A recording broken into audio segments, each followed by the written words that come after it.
দ্রুত ঘুরছে পৃথিবী, ছোট হয়ে আসছে দিন, আর সেই ঘূর্ণন বৃদ্ধির সাথে চিন্তার ভাঁজ পড়ছে বিজ্ঞানীদের কপালে। মহাকাশ বিজ্ঞানীদের মতে বিগত 50 বছরের তুলনায় বর্তমানে পৃথিবী দ্রুত ঘুরছে। অনেকে এই ঘটনাকে কিয়ামতের বড় আলামত হিসেবে ধারণা করছে। আর এই ধারণার পিছনে রয়েছে বিশ্বনবীর একটি বাণী, যে বাণীতে সময় সংকুচিত হওয়ার ঘটনাকে উল্লেখ করা হয়েছে। কি বলেছিলেন বিশ্বনবী? বিস্তারিত থাকছে টেক্সট রিপোর্টে। নিজেদের রেকর্ড নিজেরাই ভাঙছে পৃথিবী। সৃষ্টির সূচনা থেকে একথা সর্বজনবিধি যে পৃথিবীর দুটি গতি, আহিক এবং বার্ষিক। আহিক গতির ফলে দিন রাত হয়, সময় লাগে 24 ঘন্টা, অর্থাৎ একদিন। কিন্তু গত 29 জুলাই শুক্রবার এই নিয়মের ব্যতিক্রম ঘটেছিল।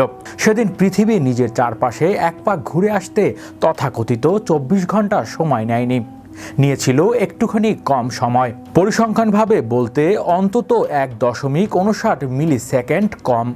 আর তাতেই তৈরি হয়েছে নতুন রেকর্ড। পৃথিবী নিজেই নিজের রেকর্ড ভেঙে গড়েছে নতুন দিনের রেকর্ড। কিন্তু এর কারণ কি? উত্তর পৃথিবীর গতি।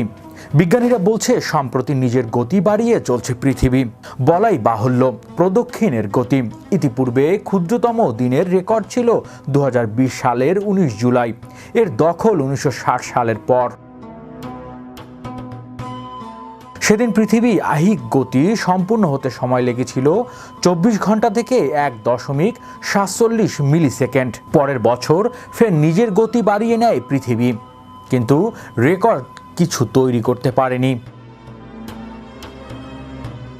প্রশ্ন হলো, পৃথিবীর গতি এই হেরফেরের কারণ কি? উত্তরটা স্পষ্ট নয় এখনো। তবে বিজ্ঞানীদের একাংশের অভিমত, নেপথ্যে থাকতে পারে পৃথিবীর অন্ত এবং বহিঃঅন্তরীণ ক্ষেত্রে আসা কোনো বদল। হতে পারে তা স্রোতভিত্তিক বা জলবায়ু ভিত্তিক। আবার কেউ মনে করছে এর কারণ হলো চ্যান্ডলার, অর্থাৎ মেরুদেশীয় এলাকার পৃষ্ঠতলে পৃথিবী ঘূর্ণগতির তারতম্য।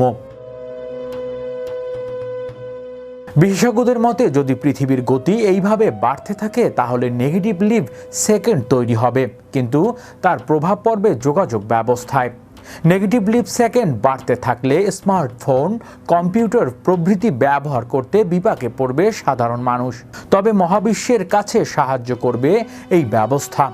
কিন্তু নেগেটিভ লিভ সেকেন্ডকে ব্যবহার করে যদি কোনো কাজ করা হয়, সেক্ষেত্রে ঝুঁকির পরিমাণ খুব বেশি থাকবে। হৃদয় আশিস, বিশ্ব বাংলা 24 নিউজ ডেস্ক।